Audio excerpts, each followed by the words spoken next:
Hello everyone and welcome to the FPL Cougars live show, previewing Game Week 32 tonight, but also doing a bit of wrapping up of Game Week 31. How are you today, Keek? Yeah, good. How are you? Cool, yeah, not too bad. I feel like it's just been hectic FPL for the last week or so, and it's just made it difficult to do a proper preview, so I think that... Not stopping either. No, not stopping. I think the live show is going to help. What we got, it's a bit of a funny one. We were talking about it earlier, but we're starting off with... I'd say like what feels like a normal straggly game weekend. And we have two fixtures until Tuesday evening, and then game week 32 really kicks off, and it's all because of the FA Cup.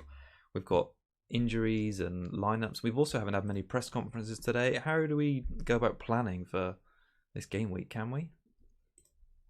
I think we just assume that teams are going to rotate fairly decently in the FA Cup, and then most of our solid FPL picks should be fine. I would assume.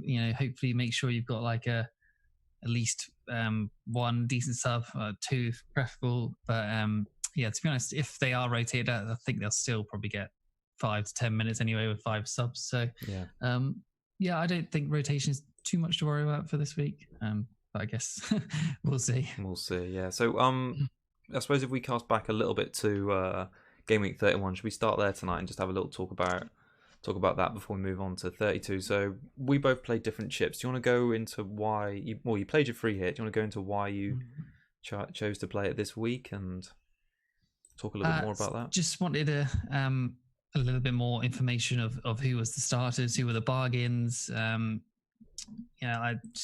just wanted to wait a bit, I suppose. I didn't think it was the right time for me. My squad coming back into 32 was going to be a bit crap anyway, so I'm going wildcarding this week. So I don't think the City versus Liverpool game is that much to be worried about now that Liverpool won the league. So yeah, my just strategy was just to free hit the get 3 Liverpool for even though I actually only had 2 in the end for that Crystal Palace game where I should have gone 3. But so I'm fine. Like I think I worked out my free hit, my non-free hit team, the leftovers from 31 was 31? No, 30 plus 30, with the double game week would have only scored me 48, I think. So 49. So yeah, I was 28 points better off, even though it was a red arrow.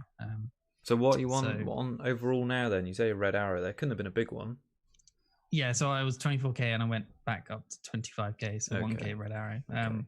But it would have been a whole lot worse if I hadn't done that. Obviously I could have wildcarded, I guess, but just decided to free hit. I thought there was good enough fixtures to free hit. So I know. I mean, Everton had to be like the biggest letdown, didn't they? Because I was pinning my hopes on DCL. You'd gone double Everton attack with Richarlison as well. And we sort of tipped them to dismantle Norwich a little bit, or just have a go at their poor defence after Southampton put 3 past them. But it was a bit of a letdown there. So I've just got in my notes now. It's just like, never trust Everton again. Never target Norwich, because do you remember the City game when everyone was targeting them? And then, so Norwich just never seemed to bow down when you would expect them to be thrashed. So, in the future, I'm just going to try and not just bet on them, I suppose. Just like have teams against them, but not like really go in there sort of thing. That's probably why I'm trying to stick away from Ava or someone like that, because they'll probably blank again this week. Just they're dead to me now. Calvert-Lewin's, I'm not even including him in my wild card anymore. Really? Richarlison I was looking at, but I don't want to include him either. So they'll probably do well, but Martial's haul sort of like superseded all the love-in for Richarlison, or all the love-in Richarlison could have had until the end of the season now. Yes, agree. He just didn't look up for it. He didn't look well. He looked okay in the Liverpool game, but then this game he didn't look great. No. DCL still looked okay, but I think he's had like 3 games in a row with minus on the bonus points line or something. So his heat map was good, but his heat map can only indicate so much. I think that's why I played my wild card, and I did that because I didn't feel like I wanted to play my free hit just yet, because I think I'm going to target game week 33, because I think there's quite a lot of nice fixtures in that one. So like I said, I played the wild card. I think in hindsight, straight away on I even forget what evening it was. Was it Tuesday evening? I was already irritated with Vardy because keeping Vardy for that one Brighton game, I kind of thought that Sheffield United would be a bit more defensive and don't get Rashford, and Rashford would be penciled in for this week. So I was already 7 points down there, and that sort of set a bad tone. And I mean, I got a good score again, and I had another rank rise. The fact that I've gone from nearly 800,000 to 350 in 2 game weeks is great, and I'm only about 20 points outside 250k now, which was my mini target when we came back. Is great. But I just feel like it was a case of what if. So one of my big dilemmas was whether to go with Sarr, Doherty, Vardy and Pope, or rather than Martinez, Saiss, Son and Rashford. And even that sort of point swing there is quite a big one. And I feel like Sarr had a poor game against Burnley, and those are the sort of games I was expecting him to pick up points in. He's got 2 nice fixtures now against Southampton, and then he's got a blank, which I'm playing. Well, I say it's a blank. I'm playing the free hit in game week 33, and he comes back with a home game against Norwich. So yeah, we'll have to see about what I do with him. I wanted to include him. I did, but he's just been awful. Well, not even awful, but he's just not done anything these 2 games that you expect him to. And no.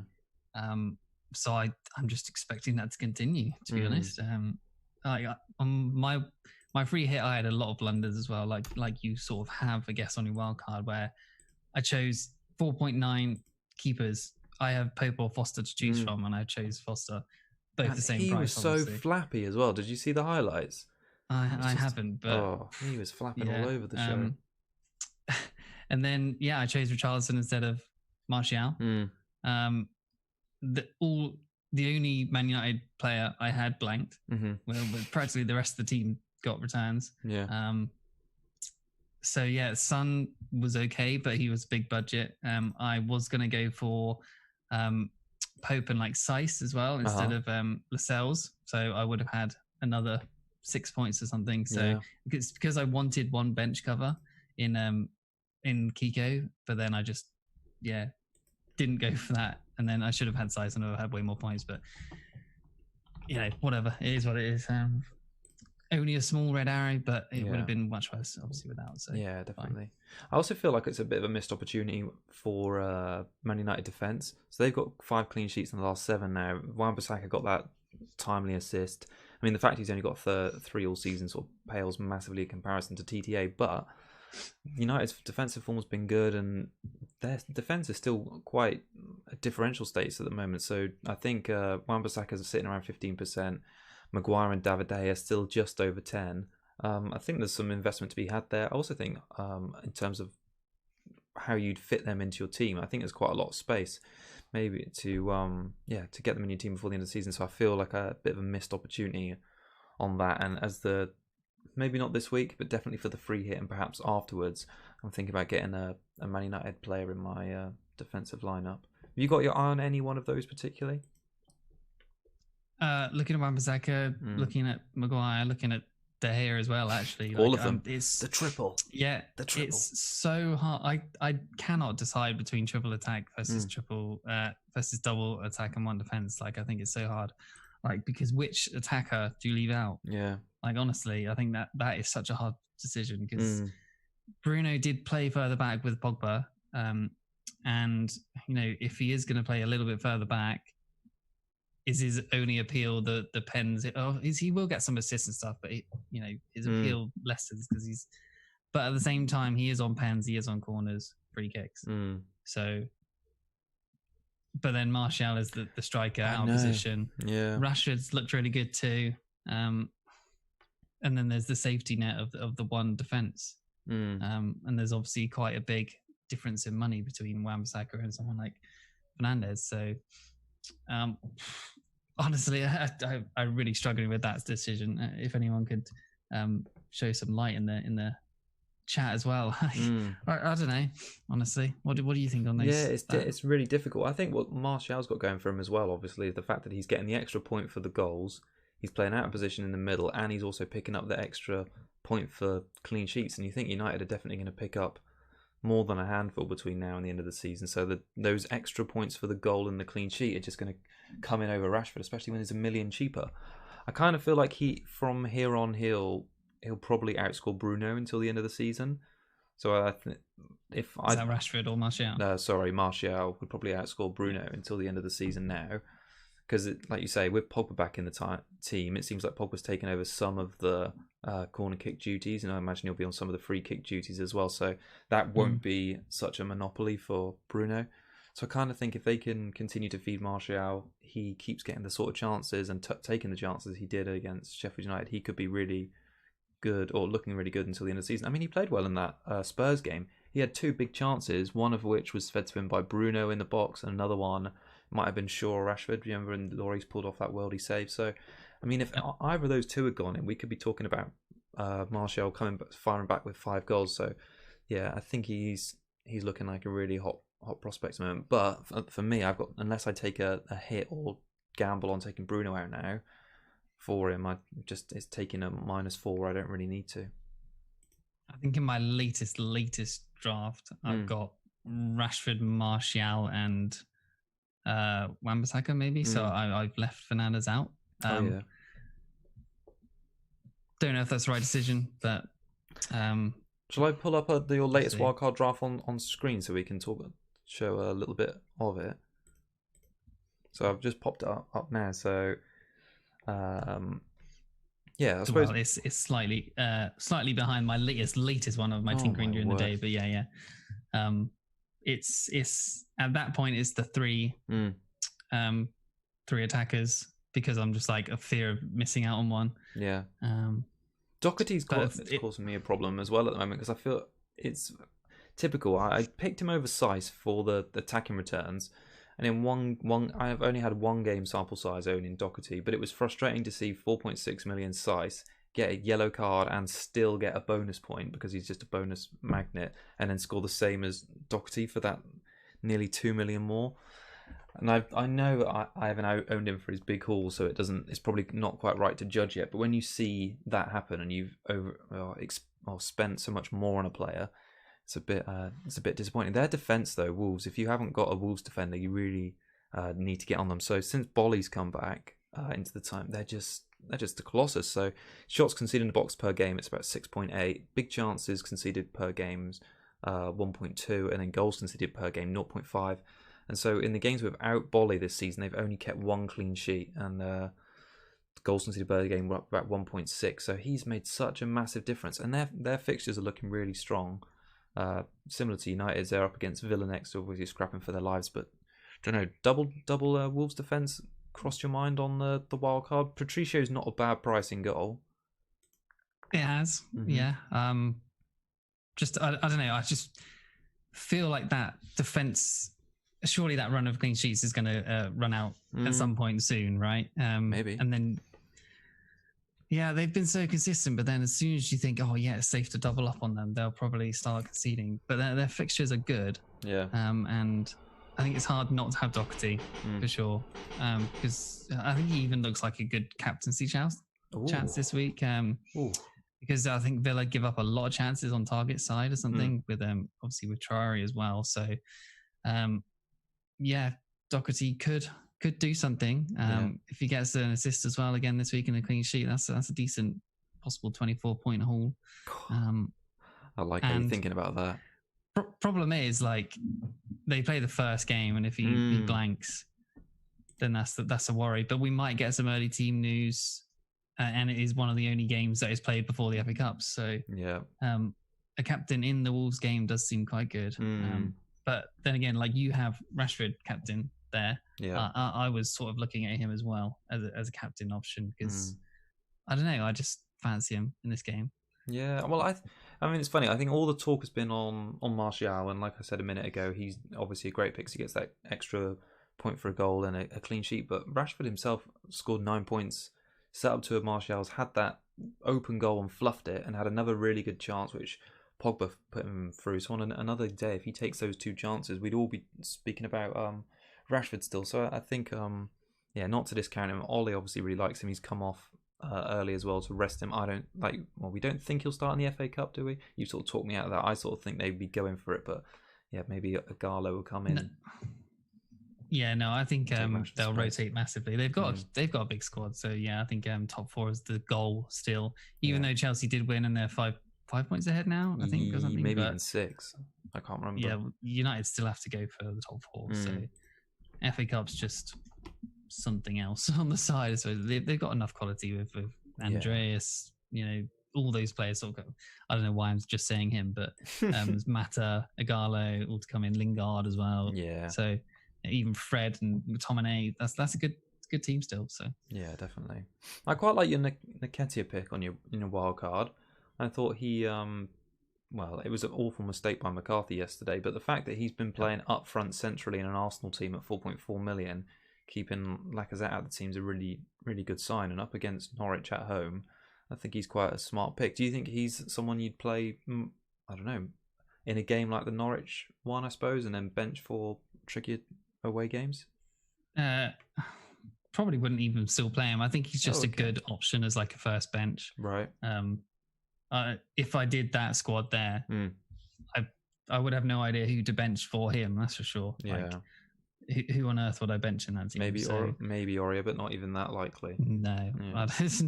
I think Aurier's got a better chance at points than Nketiah does. Yeah. Because like I said, Norwich have not looked that bad defensively. Like Everton kept them at bay, so sort of they conceded one, but yeah, I think he would just be a bench option, honestly. And I think I may even still go to Connolly, who's 4.2, who is actually getting minutes as well for Brighton, and he's looked okay. So yeah, no, definitely. All right, so talking about the game week a bit wider then. So captaincy is obviously an interesting one. Like you say, it's weird captaining Jimenez or a Wolves player at 12:30 on a Saturday when someone like Salah doesn't play until the Thursday after.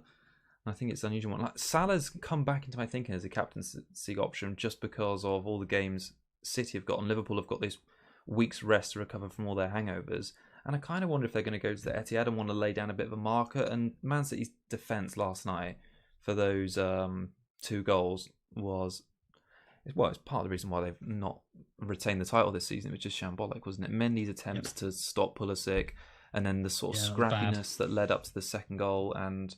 Fernandinho having to keep it out of his hand. He's obviously going to be out, so they're going to have to play Laporte and either Otamendi or Stones at the back. I just think it's not a. It looks bad on paper, but I think Liverpool are going to have chances there. Salah scored in 2 of his last 3 games, I think, at the Etihad, so I feel like he could be a bit overlooked this game week. Would you trust him with the armband, or are you going to play it safe, do you think? Probably not armband, but I do think Liverpool will probably cruise for a victory in that. Actually, they're going to be on such a high. I think they're just going to try and work City. Surely, I think it'll probably just be like an open game. Yeah, but I think maybe De Bruyne could return. But I think Liverpool will be way too confident and strong to. I think they'll play first team in that for sure, and then maybe a few kids will get some minutes later in the game. But and going forward, rotation for Liverpool, like Klopp, I think today said. He would like to get the records and points and stuff, but he said there's going to be so many games coming up, he's going to have to rotate. Yeah. So I think that just means going off early, possibly. A few people like Lallana maybe coming in, Origi for like Firmino and things like that. But I think they're still going to go for mostly first team, I would assume. I don't think they would want to down tools and rotate, would they? So, well, I think especially like people like Henderson and they want to play every game, so. Well, they did a bit of it, didn't they, the other night? Like Trent and Mane both came off, and some of the youngsters came on. Firmino came off quite early. Yeah. Actually, I think it'll be that sort of thing. I think once they've got some games wrapped up with 2 or 3 of these, he'll definitely put some of the kids on. I mean, even that right back that came on last night, I'm sure someone in the chat will know. But I thought Williams. Yeah. Oh yeah, he looked good, and he wanted to come on and impress. I mean, it made me think that even after Trent and Mane and Firmino went off, I thought, Salah's goal appeal would go down, but all the young kids came on and wanted to impress, and he had like 2 quite big chances. I know. In the last 5 minutes, I would be like so happy if he'd finished the one right at the end. Yeah, one where he tried to like sort of outside side of the foot pass it to Minamino from like 6 yards out. It was neither a shot or a cross. It. Yeah, so I mean, it shows if there's someone playing or Klopp keeps Mane or Salah on, the kids are on around him, they're all so keen to impress. So. I think those more experienced players are going to get chances. So I think I'm going to just stick with all my Liverpool assets, and they're not going anywhere. Who do you think? Yeah, I did say I wouldn't have Salah, but yeah, I'm gonna keep him. Yeah. All right. So on captaincy, who do you see as a good shout this weekend? If you're not looking at Salah or Kevin, because those two teams are playing each other. Okay, so Jimenez, I think, is still a decent option. He's obviously had 8 and 9 points since restarting the first 2 games. Most goals for all forwards so far. Most points in all forwards for obviously since the restart. 5 shots across 2 games, not amazing, but still good. XG of 0.9, an XA of 0.33, 2 key passes, 1 big chance. Getting the headers, has shots. So home and away doesn't really seem to affect him at all. And like I said before, one of the only teams playing before the FA Cup. So, and even in the reverse fixture, he got 9 points. So he's got history and form on his side. I think he's a decent option. Yeah, I like it. I mean, I was really close to captaining him against Bournemouth the other evening and just ended up going Salah. Glad I did. But Jimenez's consistency has been second to none. I mean, where are you sort of coming down at the moment? To be honest, I'm thinking so much about my wild card. Oh, I've not really considered the captaincy that much at the moment. Honestly, I think it'll probably be between Rashford or Jimenez. That's the 2 I'm thinking at the moment. So, Brighton have done well, obviously. I think Rashford's a great option, but United seem to be able to beat Brighton quite easily in the past, and I think this team. They look motivated. All the teams together, Martial looking so much better as well. I think it's the time that United could still destroy a team. Yeah. So, yeah. Well, to give you some stats on how they've compared, so I looked at Martial, Bruno, and Rashford for captaincy because they were 3 players I could potentially own. I also think they're going to be one of those 3 is going to be quite heavily chosen this week. So, United, just from a historical point of view, you're right. United have scored 2 or more goals in their last 3 games against Brighton. In that time of players who are more than likely to contribute this game week, Rashford's got 2 and Pogba's got 2. How those sort of main 3 attacking assets compare in the first 2 games back, right? So these are some stats per 90 minutes. Shots in the box, Martial leads the way. So he's had 3.4 per 90. Greenwood's actually up there in second place. I included him just as he stood out. So he's actually had 3.3, so only just behind Martial. Rashford's had 2.1, Bruno 1.6. Big chances created. Surprisingly, Rashford leads the way over Bruno on this one. So he's created just over 1 big chance per game. Martial 0.57 and Bruno 0.56. And then when it comes to expected points, there's even more interesting numbers. So Rashford is bang on what you'd expect. So he's had expected points of 5.8 and his average is 5.8 per game. Bruno's actually underperformed. He should have had 7.8 points per game. He's had 6.3, and Martial overperformed with 10.4 expected points per game predicted and 13. What I would say about that though, expected points, even though it 10.4 predicted, that is still only less than slightly double what Rashford's had. So Martial has really hit the ground running.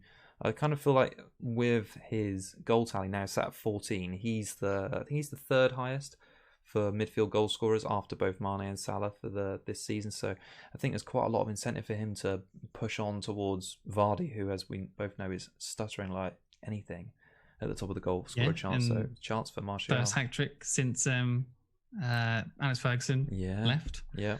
And so first hat-trick of his career, I think, and for United. So he's going to be feeling very confident. But we've seen it before with Martial, who's had a good game and then does crap the next game. But he seems to be good when there's quality around him, and there is quality around him now. So, and Rashford looks sharp and Martial does too. So those 2 finishes for him were just great. Just slick, being sharp and in the right place and looking good and having other big chances during the game as well. So honestly, to be honest, I think this conversation is making me think I want all 3 of them. From an attacking point of view? Yeah. Just I think it's really hard to miss out on any of them. One of them might blank, but the other 2 are going to all say.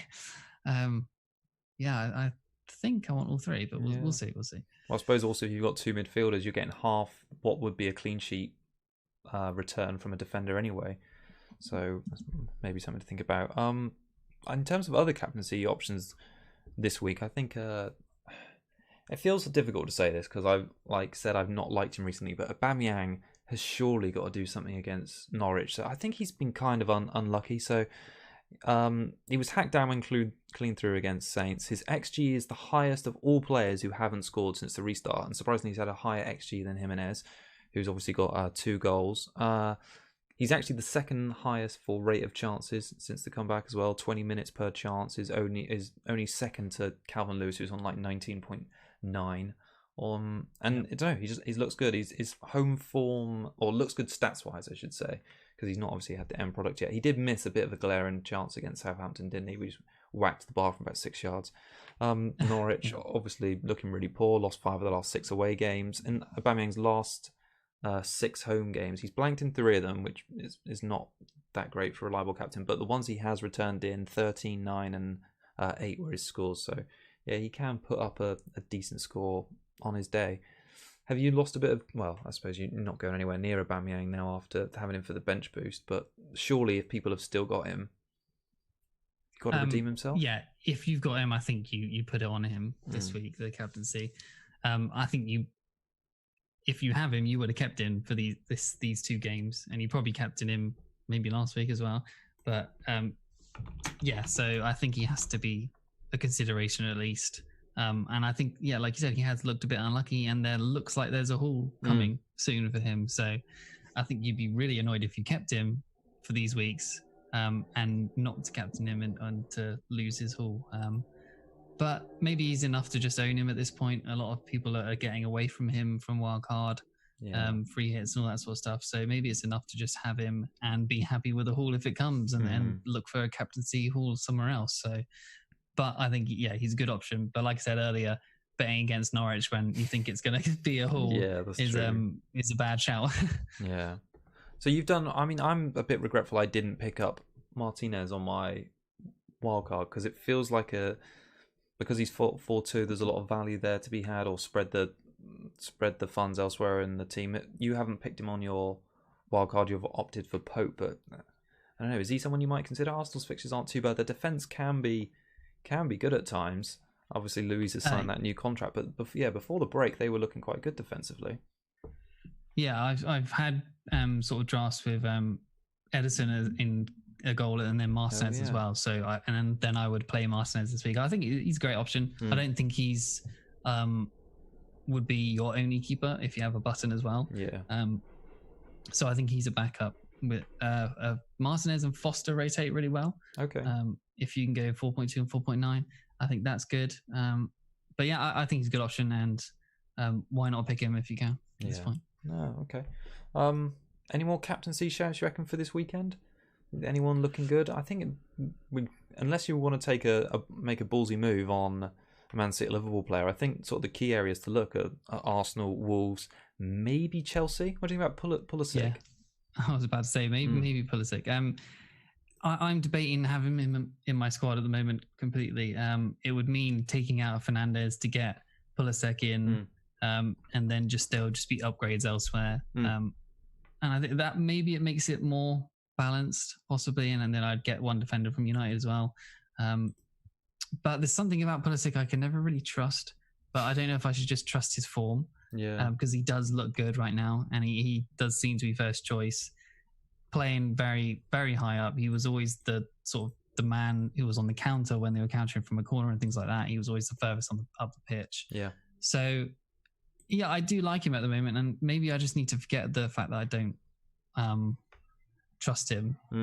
So it could go either way with him. He could be absolutely awful pick, or he could grab 2 goals next week and then.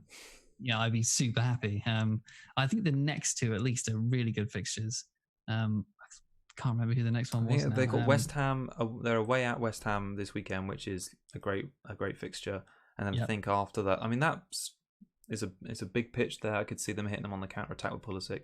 And I think the week after that they play Watford at home. So yeah, they're pretty decent fixtures. 2 teams in and around the bottom 3. I think bottom 4. Yeah, so he could be a nice little punt.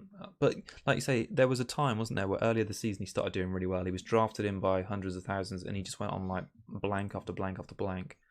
He's coming back looking sharp. I think he's had 3 big chances in the 2 games, scored 2 goals. He's slightly overperformed the XG.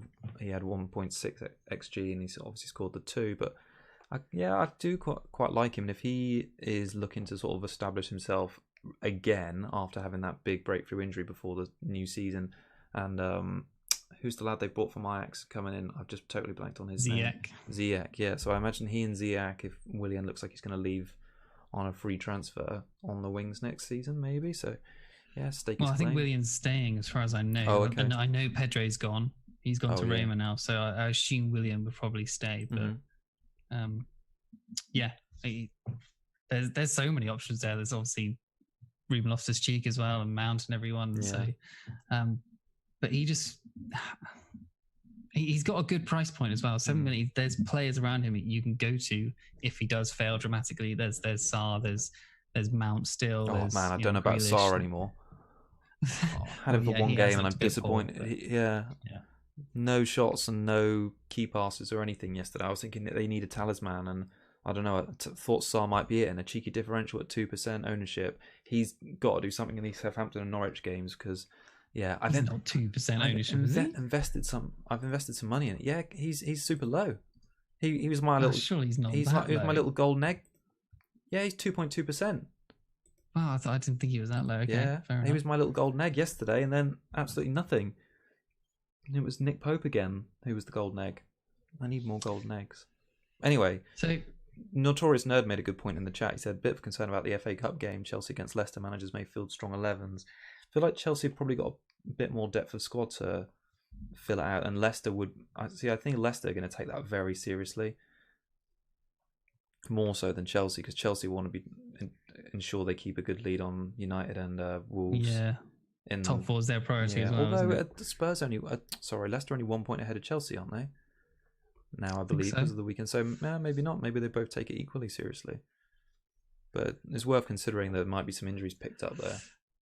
Yeah, what do you think about Alonso as well? I'm certainly looking at him. He seems to be first choice. Maybe James plays this in the FA Cup and he should be fine. Yeah. I'm looking at Azpilicueta. Could be just the safe pick because he should play all of the Premier League games and he's been better offensively as well. So, but I think there's definitely clean sheets there for Chelsea. And I think there's attacking returns there as well because Alonso, when he played, he was their first game back as Villa, right? His heat map in that game was really damn good. But then against City, obviously his heat map was way further back, but he defended well against Mara. So I think he is first choice at the moment. So against lesser teams that they've got coming up, I think he's going to be a menace in Alonso. So I hope so. It'd be interesting to see if Emerson starts the FA Cup game or not. I mean, just generally how those two teams are going to go, because from the Alonso point of view, if Lampard starts Emerson, you've got to think that that's definitely cemented Alonso as the first choice Chelsea left back. And if he is, he's all over my free hit squad for Gameweek 33 at home against Watford. You'll just be loving that. It's a shame I can't. I have to pick him. Obviously, the deadline is before the FA Cup game, so I'm going to have to pick him and hope he didn't get wish. injured. Yeah, I don't know. Yeah, it's really difficult. On to any more sort of who do you sort of see as the key players between? I mean, we said we discussed some key players. I've got one person written down who I thought could be key between now and the end of the season. Have you got any interesting ones who are or maybe not on your wild card? So Aurier, I think, is a good option. Spurs should be getting some clean sheets as Sheffield United at least. I don't think will score or can't score at the moment. But yeah, Aurier, very attacking. I don't know if you watched the highlights of him. Yeah, good. Looks possibly more attacking than Doherty. Just there's no competition for his place. His heat map was really good. His stats were poor, but you only sort of have to watch him to know that there's potential. So yeah, at 5 million was 4.9 when I bought him on the wildcard a couple of days ago. I think that's a bargain. Spurs, they're a good side still. So he could get a red card or anything like that quite easily. But he could haul at the same time. So as long as you have someone on the bench, someone like a Holgate or Lascelles or someone like that, or Taylor, I think Aurier is a good option. Yeah, he was very close to getting in on the bonus in the Spurs West Ham game as well. I remember thinking, anyone that's got on him has chosen a good week to do it after the bench boosting a game week 30, but I think he just missed out by maybe 1 BPS or so. So yeah, I think for 4.9 million, I think he's or 5 million now. He's a good pick. I was going to suggest another Spurs player actually, and you maybe might laugh about this because I saw you say about the Kane's touches against Man United, but I think he looked good again against West Ham. And Jose gave that weird speech in the press conference where he was bigging up all his previous strikers, and then Kane sort of responded. So he had 6 shots against West Ham, 2 big chances missed. Obviously, it took his big chance for the goal. He's averaged 1.5 big chances per game since he's come back. I kind of feel against, I mean, it's slightly weakened Sheffield United backline. We think O'Connell's going to be out still. Is Egan back in now? Was it just a 1-game ban? I can't remember if it's 2 because it's not. I'm honestly not sure. I think it's just 1. Maybe someone in the chat will know, but Kane helped push Son wide as well. Like Son was really positioned out on the flank, so Jose was so keen to have Kane playing through the middle and not drop deep, which is really interesting, especially with Ali back to link up the midfield and Kane a bit more. So I know he's expensive at 11 million, and he's probably not going to be in many teams, but I kind of think that between here and the end of the season, Kane could be, one to look at. Although I don't know, I always say that with a bit of trepidation because of his price. What do you think, Kane for you? I know you won't get him, but do you agree that he could be a good pick? Yes, I think he could be a good pick, but we'll wait to see if he holds and wait to see if he's consistent. I think there's better options. I think 4 point, getting a Ketia and then get Jimenez and Rashford and you're sorted. I think you don't need Kane. Yeah. But Son was good. He could have hauled for my free hit, like that disallowed goal. So I think Son, if you're gonna go somewhere like that, is a better pick. But I just remember. I just think Ori is the best one to pick. Spurs. Yeah, I've just got memories of Kane playing against Leicester and then I think it was away at Hull on the final day, like the last 3 game weeks a couple seasons ago, when he got maybe 6 goals across 3 games or something like that. Someone will know definitely in the chat. I can remember better than I, but yeah, he was just a menace. So I don't know. I feel like Kane could have a good run to the end of the season now. He's got fit. Jose seemed to be playing him pretty central. He's forced other players to play wider to accommodate him and set up chances for him. So yeah. To be fair, like we could just downgrade Rashford and someone like Sarr, and we could easily get Kane in. Yeah, exactly. So I don't think he's too out of the question. He's about Aubameyang price, I think, at 11 million. Yeah, I think he's 10.9. Any more on terms of key picks between now and the end of the season? I think we've covered it now. Yeah. For now. Has anyone got any questions they want to spit? I've been reading the comments as we go by, but people are just being lovely to each other and chit chatting amongst themselves about options. Oh yeah, there we go. Jose Mourinho does well with selfless wingers. Yeah. So Egan is back. There we go. So I had a feeling that they're going to have Henderson and Egan back, so maybe it won't be so easy for Spurs, but I still think it's a good fixture for them because Sheffield United their attacking threats just gone right off a cliff. Yeah, exactly. I think it's a clean sheet. At least if it's not, then damn. But it looks like a clean sheet on paper just because Sheffield United just can't score. Now then, we forgot to do it at the start because I was too excitable, but let's do it. Let's end on it now. So we just congratulate the manager of the week, John Boy, and also promote the FPL Cougars mini league because I believe the woolly ones, Nathan Woolerton, who is top of our FPL Cougars mini league, is about 150 left in the world.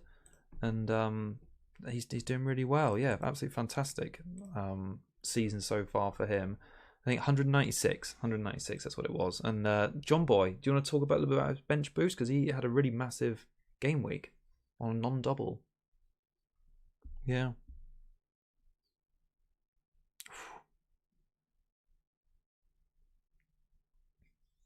Wow.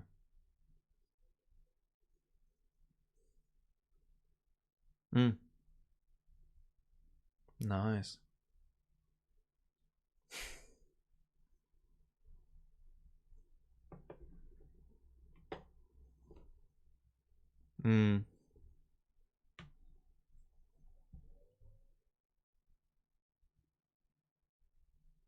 Yeah, nice. On the Cougar Cub picks, I went for Pogba and got a tidy 3 points. You went Alan Saint-Maximin. another one who blanked with the in 2. the United team.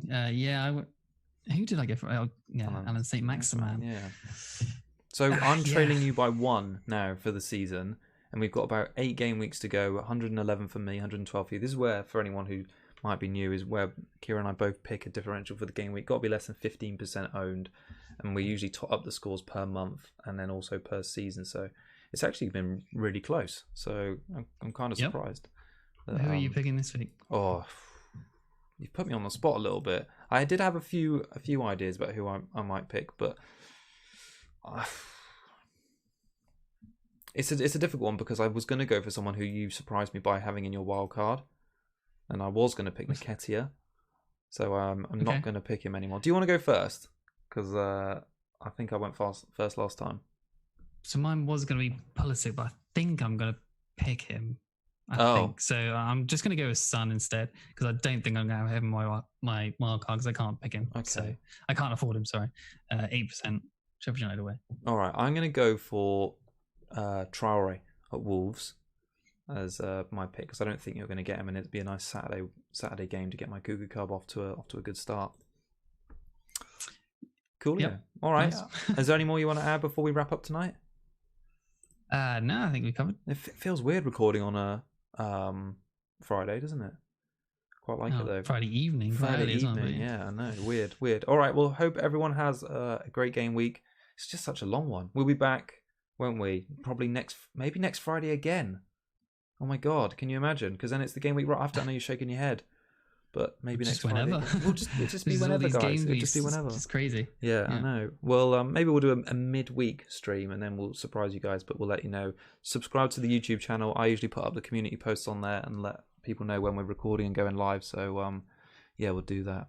Cool. All right. Cheers from me.